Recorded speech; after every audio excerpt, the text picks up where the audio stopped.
Tee kätte antiseptika. Pane kätte puhtad kindad. Pritsmete tekkeriski puhul võta kasutusele põll ja mask. Eemalda plaaster. Hinda eritiste hulka, arvestades haava sidemete märgumist. Hinda haava põhja ja servi. Eemalda kindad, tee kätte antiseptika. Pane kätte uued kindad. Puhasta haavandid füsioloogilise lahusega. Haava servadest alustades. Järgi aseptika reeglid. Vali haavandile haavahooldusvahendid. Eelista marlisidemetele haavahooldusvahendeid, mille puhul ei ole vaja kasutada salvi, kreemi või pulbrit.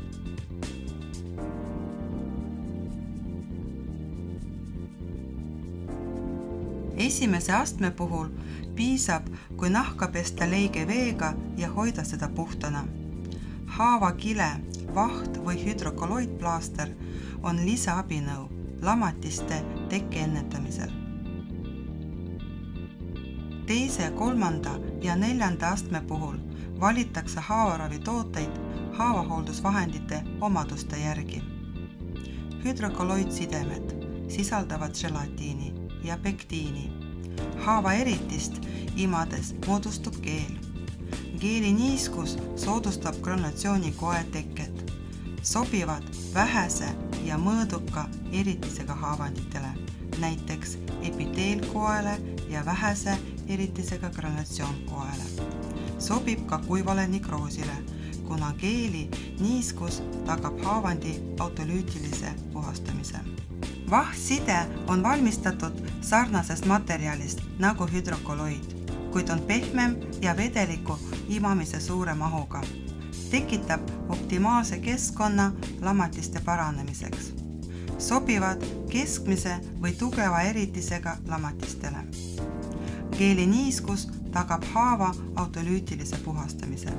Alginaat on tühimikke täitmiseks, hea imavusomadusega, kudede lagunemisjääkide ja nekroosi eemaldamiseks. Hemostaatiline, soodustab paranemist. Hõbedat sisaldav side on antimikroobse toimega, vähendab infitseerumise riski, imab, soodustab paranemist. Marlisided kasutatakse ajutiseks katteks. Tuleks vältida kasutamispuhastel lahtistel lamatistel, sest pidev niisutamine on töömahukas ning kuivamisel on eemaldamine valulik. Vahetada marlisidet tihti, et soodustada eksudaadi imendumist ja vältida marliside kuivamist.